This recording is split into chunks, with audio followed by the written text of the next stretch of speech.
Hello mga karyoko, so ito yung demolition hammer natin na 65mm. So 3,500 watts po yung pinaka-wattage. Ang pinakamaganda sa kanya, solid na copper motor to. Tanso talaga ang pinakamaganda. At saka maganda to sa pagtibag ng highway, daan, flooring, mga buhos na flooring, yung mga minings, mga bato, pagtibag ng mga bato, maganda to. Tapos ang maganda sa kanya, may kasama na siyang bala. Ito, meron siyang kasamang pointed na malaki at may kasama siyang flat na malaki. Ayun o. Ayun mga karyoko.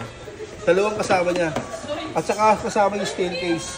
So ito, ang bigat nito ay 16 kilos. Okay? Ryoko brand niya mga karyoko. Ngayon pinapaubos na natin.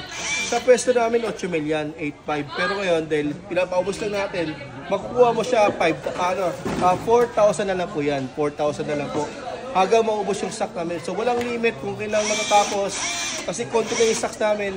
Siguro mga 16 pieces lang o 50 pieces. Paubos na rin to. 4,000 na lang. Mag-demolition hammer ka na. May bala na. 3,500 watts pa. Suspos. Ang maganda, solid copper pa yung motor. Okay? So mga karyoko, higit sa lahat, huwag kayo maniwala sa mga scammer. Maraming gumagaya sa akin. May nagpipim sa inyo, huwag kayo maniwala. May nag-text, tumatawag, huwag kayo maniwala. At yung Gcash isa lang, nakapost lang yung Gcash ko. Wala akong ibang kinikila lang Gcash. Okay mga karyoko? So galing akong Cavite, pagod ako. So kayo na bahala. Pumunta sa shop ko. Okay, maraming salamat po.